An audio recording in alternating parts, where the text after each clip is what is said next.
Gauteng is intensifying its vaccination efforts as infections surge. That's what we are told. Registered persons can walk in to any vaccination site managed by both the public and private sector.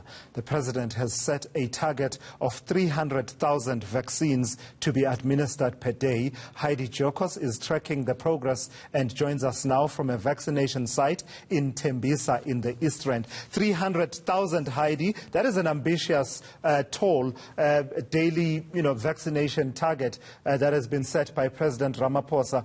With the recent, we've been recently registering over 100,000, 120,000 on the best of days, not vaccinating as much over the weekends. But from the vantage point of where you are, how is it going?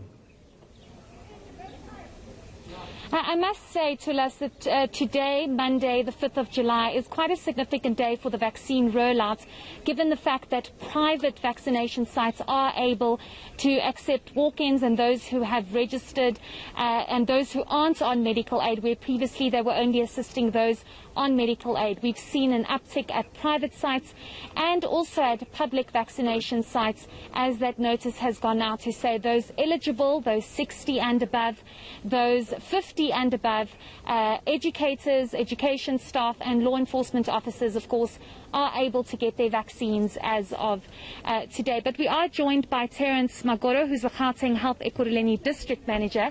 Thanks so much, sir, for your time. Let's just start off with overall vaccine progress. We know initially it was quite low, but now we are seeing about over 120,000 vaccines administered per day. Speak to us about the overall vaccine progress. Well, thank you very much, Heidi, for having us. The overall vaccination program in Gauteng and in particular Ekurhuleni district has been really, shaping out quite well. But since we started from the 15th of May this year, we have seen that in the last 3 weeks, the uptake was starting to drop a little bit. Then there was therefore a need for us to relook at, the strategies that we can put into place to ensure that we enhance and encourage a lot of our eligible groups to come through to our vaccination centers. So as a province, Heidi, as you are aware, from word-go, we have been saying that even when you are not registered on the EVDS, if you meet the criteria of being vaccinated, you are 60 and above, you can walk through to our facilities. We have got a dedicated team of health professionals who will assist you with the registration. And at the moment, we are talking about those that are 50 and above who are also coming to our facilities starting from today. We are accepting all those, and even when they are not registered, they can come through. But because those that are 50 and above are a lot more technologically savvy, we would encourage them to register, prior to coming through to our facilities, because it makes the process a lot more easier. But registration, it's not mandatory. As long as they do qualify, they can come through and then they will be vaccinated and assisted accordingly. So in the last weeks, as we have indicated, the numbers started to drop a little bit. So the strategy at the moment is to focus on enhancing, the communication through mobilization in the communities, in the form of blitz, loud hailing, where we are communicating with our people and asking them to go to the vaccination sites that have been made available, that are existing. And Heidi, as you are aware, we are at Rabasoto this morning. Rabasoto initially started as a vaccination center for the educators, but we have expanded access even here in Rabasoto, where there is a dedicated row that then deals with the general public, over and above the teachers and educators that we are vaccinating at Rabasoto. Heidi? Okay, just speak to us about the plan to increase vaccinations administered on weekends. We know that the acting health minister said it's got to do with finance issues, but surely something should be done to try and get more vaccines administered at public sites over the weekend.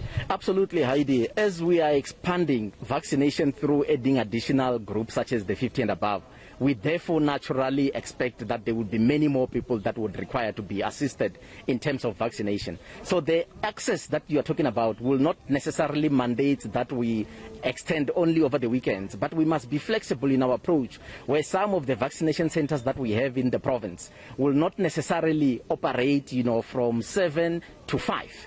But we'll have longer working hours. Not only that, we have got vaccination centers, particularly in Ekurhuleni district, that are a lot more easier, to access. We're talking about the drive-through vaccination centers where you can be vaccinated when you are in your own vehicle. But over and above that, as the numbers continue to increase, which we have not particularly seen at the moment, we will then ensure that we activate the plans where we can also vaccinate over the weekends. But I must also say up front, Heidi, and especially to your listeners, that they should know that in our public facilities, in Ekurhuleni particularly, initially, we had started with plans of vaccinating clients even on Saturday, but the uptake there was very, very disappointing. But we are expecting that with the larger pool now that is open for people that are supposed to be vaccinated, when the numbers are large, then we will expand access in that way. But we are doing and looking at various strategies to ensure that we expand access and make vaccination available to our people, not only in the district but also in the entire province. Okay, great. Thanks so much for your time. We appreciate it. So Tulas, I think there's some good news and great plans. Hopefully they can be executed as quickly as possible, given the alarming numbers that we are seeing in Gauteng province. And when we were at a private vaccination site and also speaking to Terence off camera, he did say that the concern is that a lot of the vaccinators have possibly tested positive, which of course impacts the overall progress and speed of the vaccine rollout here, particularly in Gauteng. I agree with you, Heidi. There is some good news. Just as you and I were talking, getting the message and confirmation that my own mother, Cynthia Mteto, has now been vaccinated, has gotten her first jab of the Pfizer vaccine. She's 58 years old. So there is some progress, but we need more of that to happen. That's amazing. Thank you for that, Heidi Giokos, speaking to us from Tembisa.